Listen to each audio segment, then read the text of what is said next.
Always dreamed of working at NASA? So did the interns at the Jet Propulsion Laboratory in Pasadena, California. Let's check out what the interns and mentors at JPL are working on. My name is Brooke Goree, and I am an entry, descent, and landing intern here at JPL. I was always pretty good at math, and science always interested me. And so one day I was literally just thinking, well, what can I do that involves space, math, and science? And so aerospace engineering is kind of perfect for that. The project I was hired on to work on is actually the Orion Multi-Purpose Crew Vehicle Subscale Drogue Parachute Testing.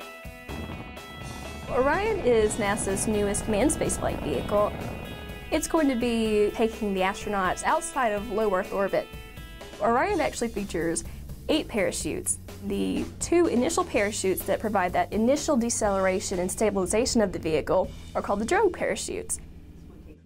So what Anita and I are doing is we have done a lot of subscale testing on these drogues. It's actually a 1/10 scale model, and so we just take them into wind tunnels and we do lots of testing on them.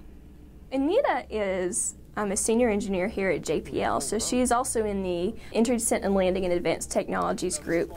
She was actually part of the design team on the MSL parachute. So she does bring a lot of parachute expertise to the table. Parachutes are a kind of difficult beast because they're very hard to create models for because they do so many different crazy things. So one of the things we're trying to do is kind of crunch the numbers and come up with one of these models so that we can better predict how a parachute is going to behave. We actually attended a full-scale drop in Yuma, Arizona back in July, and it was done with a full command module mock-up. We actually had a C-17 climb to 25,000 feet and then drop our parachute. The parachute's all deployed in perfect sequence. We got good data from it, so we did learn that a lot of the calculations we did in the subscale environment did match up well with the full-scale environment, so that was good for some of our subscale validation. I think I've gotten to do a few more things than most interns have. I actually got to be a part of the main parachute recovery system. I think I've gained a lot of real-world engineering knowledge. It seems to me like I'm doing some pretty cool stuff here at JPL. My name is Alyx. I'm 21 years old and an astronomy research assistant here at JPL.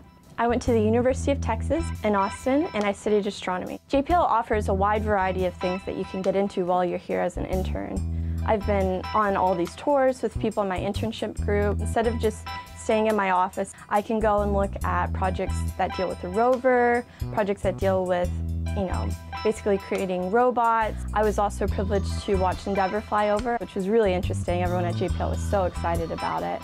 I've also been able to go to research talks in astronomy, stuff that I'm really familiar with that I could use in my project, to stuff that's considered geophysical, theoretical modeling that was something I had no idea about, but it was really interesting to learn about.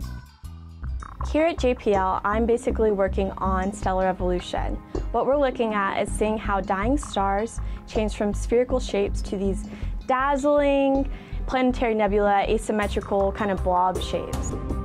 What I'm working on is creating computer simulations to model the spectra that I observe to see if I can detect the binary companion.